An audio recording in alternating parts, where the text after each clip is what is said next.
UDF സർക്കാർ ധവളപത്രം സംസ്ഥാനത്തിൻ്റെ സാമ്പത്തിക സ്ഥിതിയെ സംബന്ധിച്ച് വിശദമായ വിവരങ്ങൾ ജനങ്ങളുടെ മുൻപിൽ അവതരിപ്പിക്കുവാനുള്ള ധവളപത്രം ഇന്നലെ സഭയിൽ അവതരിപ്പിച്ചു. സഭയുടെ മേശപ്പുറത്ത് വെച്ചു. അതാണ് ശരിയായ പ്രയോഗം.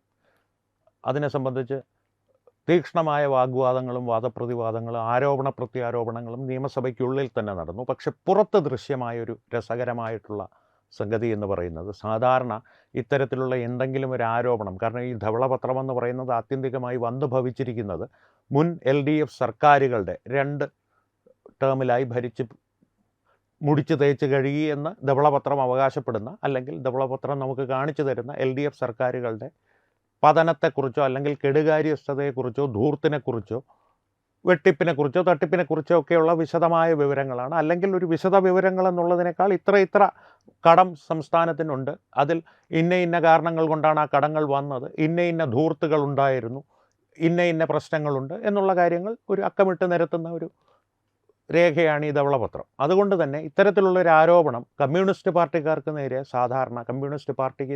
സാധാരണ ഉണ്ടായാൽ, അവർ പ്രതിപക്ഷത്തിരുന്നാലും ഭരണപക്ഷത്തിരുന്നാലും അവരുടെ സ്വാധീനത്തിലുള്ള ബുദ്ധിജീവികൾ അതിനെ ഈ ആൾക്കാരെ ആശയക്കുഴപ്പത്തിലാക്കുന്ന തരത്തിലുള്ള കണക്കുകൾ നിരത്തി പ്രതിരോധിക്കുവാൻ ശ്രമിക്കും. അങ്ങനെയല്ല ഇങ്ങനെയല്ല. ഈ കുമാരപിള്ള സാറിൻ്റെ ഒരു ഭാഷയുണ്ടല്ലോ, അന്തർധാര സജീവമായിരുന്നു എന്നുള്ള ഭാഷയിൽ, if you cannot convince dum confuse dum എന്നുള്ള ആശയം കയ്യിലെടുത്ത്, അല്ലെങ്കിൽ ആ തത്വശാസ്ത്രത്തിൽ അടിയുറച്ച് വിശ്വസിക്കുന്ന ഈ ബുദ്ധിജീവികൾ ആളുകളെ ആശയക്കുഴപ്പത്തിലാക്കുവാൻ ശ്രമിക്കും. പക്ഷേ ഇത്തവണ അതുണ്ടായില്ല എന്ന് മാത്രമല്ല, വെറും പരിഹാസത്തിലേക്ക്. അങ്ങനെയാണ് സതീശൻ ചെയ്തത്, സതീശൻ ഇത് വാഗ്ദാനങ്ങൾ നടപ്പാക്കാതിരിക്കുവാനുള്ള ഒരു തന്ത്രമായിട്ടാണ് ഈ ധവളപത്രം മുന്നോട്ട് വെച്ചിരിക്കുന്നത്, അല്ലെങ്കിൽ ധവളപത്രം പ്രസിദ്ധീകരിച്ചിരിക്കുന്നത് എന്നുള്ള ആരോപണങ്ങളും അതിൻ്റെ പേരിലുള്ള പരിഹാസങ്ങളും, പിന്നെ ഈ മോട്ടോർ വെഹിക്കിൾ ഡിപ്പാർട്ട്മെൻറ്റിൻ്റെ മോഡിഫിക്കേഷൻ ഒരു പൂക്കി സതീശനായി ഒരു ഉറപ്പ് കൊടുത്തിരുന്നത് ലംഘിച്ച് അത് പരിഹാസ്യമായ രീതിയിൽ, അത് പരിഹാസ്യം തന്നെയാണ്, ആ രീതിയിൽ ശ്രദ്ധ തിരിക്കലും ഒക്കെ ആയിട്ടാണ് കാര്യങ്ങൾ മുന്നോട്ട് പോകുന്നത്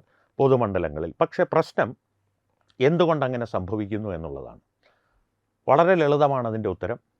കൃത്യമായിട്ട് ഇടതുപക്ഷ സർക്കാരിൻ്റെ ധൂർത്ത് സംസ്ഥാനത്തെ 5 ലക്ഷം കോടിക്ക് മേലുള്ള ഒരു കടബാധ്യതയിൽ കൊണ്ടെത്തിച്ചിരിക്കുന്നു എന്നുള്ള കാര്യം ഈ ധവളപത്രം ജനങ്ങളോട് വിളിച്ചു പറയുന്നു.